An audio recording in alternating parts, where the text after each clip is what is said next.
टेकनीति में एक बार फिर से आपका स्वागत है। मैं हूं आपके साथ आपकी मेजबान अमृता। इस एपिसोड के साथ हम एक नई सीरीज की शुरुआत करने जा रहे हैं, जिसके माध्यम से हम आपको एआई से संबंधित हर चीज के बारे में जानकारी देंगे। इस सीरीज में हम आर्टिफिशियल इंटेलिजेंस की आकर्षक दुनिया में गहराई से उतरेंगे। हम विकास और चुनावों से लेकर शिक्षा और स्वास्थ्य सेवा तक हर चीज पर इसके प्रभाव का पता लगाएंगे। इसके साथ साथ जवाबदेही के बारे में भी बड़े सवालों से भी निपटेंगे और एआई से जुड़ी कानूनी, सामाजिक, आर्थिक और पर्यावरणीय चुनौतियों पर भी चर्चा करेंगे। तो तैयार हो जाइए, क्योंकि ये एक रोमांचक सफर होने वाला है। आज के इस एपिसोड में हम भारत में एआई की वर्तमान स्थिति पर गहराई से चर्चा करेंगे।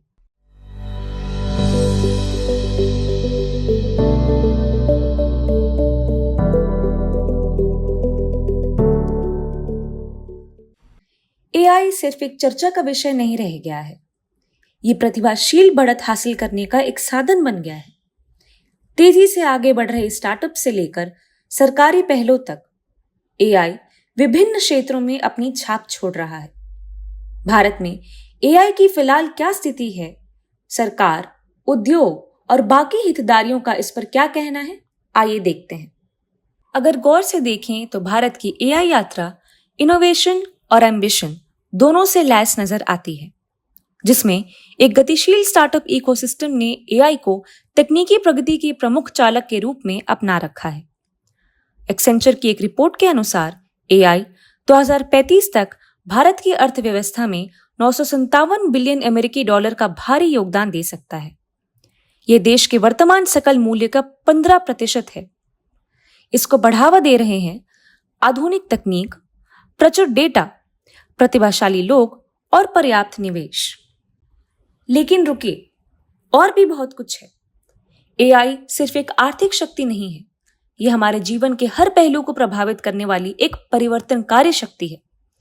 स्वास्थ्य सेवा के बारे में सोचें तो एआई निदान और उपचार में क्रांति ला रहा है। शिक्षा में यह व्यक्तिगत सीखने के अनुभव बना रहा है। रक्षा में एआई रणनीतिक योजना और संचालन को बढ़ावा दे रहा है। यहां तक कि मार्केटिंग को भी एआई संचालित अंतर्दृष्टि और रणनीतियों के साथ बदल दिया गया है। एआई स्वास्थ्य सेवा में एक मूक नायक के रूप में वह माइन्यूट डायग्नोसिस में मदद कर रहा है, जो आमतौर पर डायग्नोसिस करने के तरीके के मुकाबले में काफी एक्यूरेट है।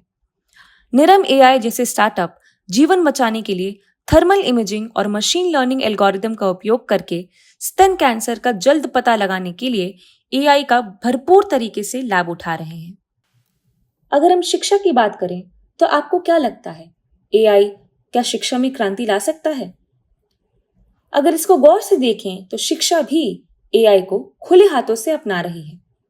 काफी सारे एडटेक प्लेटफॉर्म्स अनुकूली यानी अडैप्टिव एल्गोरिदम के माध्यम से सीखने के अनुभवों को व्यक्तिकृत कर रहे हैं, यानी इंडिविजुअलिस्टिक बना रहे हैं, जो व्यक्तिगत छात्र की जरूरतों को पूरा करते हैं। ये आपके लिए खास तौर पर तैयार किए गए वर्चुअल ट्यूटर की तरह है। शिक्षा के भविष्य के रूप में है एआई। सफलताओं की बात करते हुए आइए कृषि के बारे में बात करते हैं। भारत में कृषि और किसान कल्याण मंत्रालय ने कृषि चुनौतियों से निपटने के लिए एआई को एकीकृत किया है। एआई संचालित चैटबॉट, किसान मित्र जैसे पहल किसानों को सरकारी कार्यक्रमों के बारे में पूछताछ करने में सहायता करती है। राष्ट्रीय कीट निगरानी प्रणाली जलवायु परिवर्तन के कारण होने वाली फसल समस्याओं का पता लगाने के लिए एआई और मशीन लर्निंग का उपयोग करती है, जिससे त्वरित हस्तक्षेप यानी प्रॉम्प्ट इंटरवेंशन संभव हो पाता है। एआई सिर्फ शहरों में ही नहीं है, ये ग्रामीण परिदृश्यों को भी बदल रहा है। चुनावों की तेजी से विकसित होती दुनिया में एआई सिर्फ एक उपकरण नहीं, बल्कि एक गेम चेंजर साबित हो रहा है, जो मतदाताओं के साथ अभियान के जुड़ाव के तरीके में क्रांति ला रहा है। राजनीतिक पार्टियां व्हाट्सएप जैसे प्लेटफॉर्म्स पर संदेशों को ज्यादा से ज्यादा लोगों तक पहुंचाने के लिए एआई संचालित उपकरणों का उपयोग कर रही हैं। लेकिन जैसे जैसे एआई का प्रभाव बढ़ रहा है, वैसे वैसे गलत सूचना और हेरफेर के बारे में भी चिंताएं बढ़ रही हैं, जैसे कि केंद्रीय गृह मंत्री अमित शाह का डीप फेक वीडियो। प्रिय श्रोताओं, हम एआई की परिवर्तनकारी शक्ति को नैतिक चिंताओं के साथ कैसे संतुलित कर सकते हैं और ये सुनिश्चित कर सकते हैं कि जागरूकता और विनियमन चुनावों पर इसके प्रभाव के साथ तालमेल बनाए रखें। आज की दुनिया में तकनीक के बारे में जागरूकता बहुत जरूरी है, जो हमें इसकी गहराइयों को जानने के लिए प्रेरित करती है। क्या आपने कभी सोचा है कि भारत के सांसद एआई के बारे में क्या सोचते हैं? टीम आईजीपीपी ने उनके दृष्टिकोण, अपेक्षाओं और नियामक यानी रेगुलेटरी प्राथमिकताओं को जानने के लिए उनमें से 37 सांसदों का सर्वेक्षण किया। जानकारी के लिए हमारी रिपोर्ट देखें।